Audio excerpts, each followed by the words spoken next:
내용 증명이라는 거는 이 문서를 누가 언제 누구에게 어떤 내용으로 보냈다라는 사실을 우체국에 공적으로 남겨주는 장치라고 보시면 돼요. 그래서 우리가 편지를 보내면 보내는 사람과 받는 사람만 그 내용을 알 수가 있잖아요. 그렇죠. 그런데 내용 증명은 그 내용을 우체국에서 함부로 아예 보관하고 있는 겁니다.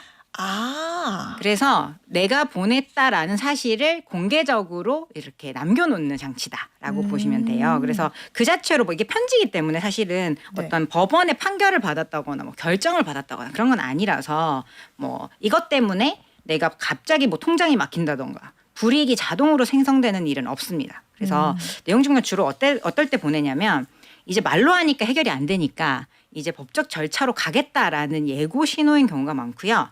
특히나 뭐 돈을 빌려줬을 때 갚아라 아니면 미수금을 내놔라 그리고 전세 보증금 돌려달라 아니면 돌려주겠다 그리고 계약 해지하는 건 손해배상 같은 돈과 계약이 걸린 분쟁에서 소송하기 전에 마지막 통보 수단으로 자주 쓰는 도구입니다. 그래서 내용을 잘 읽어보시고 보낸 사람이 어떤 것을 요구하는지를 꼼꼼하게 살펴보실 필요는 있습니다. 법적으로 꼭 답을 해야 될 의무는 사실 없는데요. 실무적으로 보면은 아무 말도 안 하고 무대응하는 게 불리해지는 사건들도 있어요.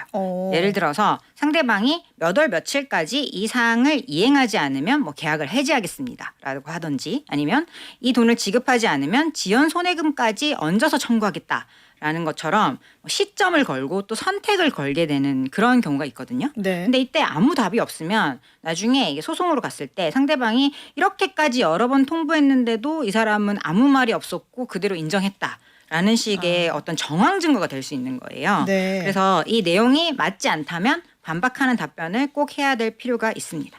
여러 가지 측면들을 보셔야 되는데요. 우선은 누가 보냈나 먼저 보시는 게 좋습니다. 실제로 내가 거래한 그 상대방이 맞는지 아니면 이 사람이 변호사나 뭐 법무법인을 선임해서 보냈는지 회사라면은 법인명이나 내가 거래했던 그 사업자 정보가 맞는지부터 확인하시고요. 두 번째는 이 사람이 뭘 요구하는지를 체크하셔야 돼요. 돈을 달라는 건지 계약을 해지하겠다는 건지 원상 복구를 해라라는 건지 요구의 결이 다르고 그에 따라서 나의 대응도 달라질 수 있기 때문에 살펴보시면 좋고 그리고 언제까지 그걸 하라는 건지 그 기한이 있으면 그 날짜가 협상 포인트가 될 수도 있고 이게 너무 짧으면 좀 늘려달라라고 요청할 필요도 있는 거고요. 그래서 법적 효과가 걸리기도 합니다. 그리고 바로 이어서 해야 될 일이 상대방 주장이 있잖아요. 그러면은 이게 사실과 의견을 좀 구분해서 판단하실 필요가 있어요. 예를 들어서 10월 12일까지 잔금을 지급해야 되는데 지급하지 않았습니다라는 게 이제 사실일 수 있잖아요. 그런데 그게 아니라 그 행동은 명백한 사기입니다.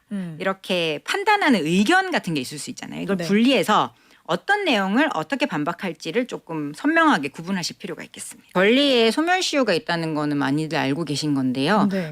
제일 긴 게 보통 10년입니다. 그냥 개인 간의 돈거래 같은 경우도 10년이 지나면 소멸시효가 완성이 되면 내가 돈을 달라고 못하는 거예요. 그런데 내용 증명을 보내면 이제 완전히 중단되는 건 아니에요. 근데 일단은 민법상 최고를 한 거다. 그러니까 내가 돈을 돌려주세요라고 통지했다라는 건 확실히 돼요.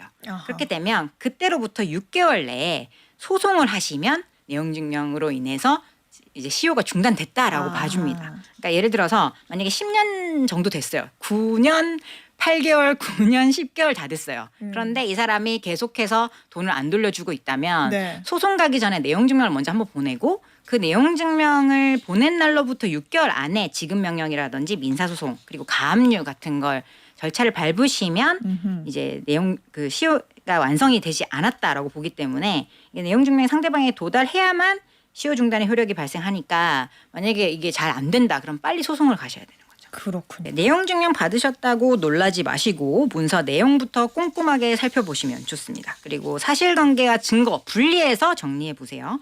그리고 내가 가지고 있는 객관적 자료를 모아서 사실관계를 정리해서 타임라인에 맞춰서 답변을 하시면 좋습니다.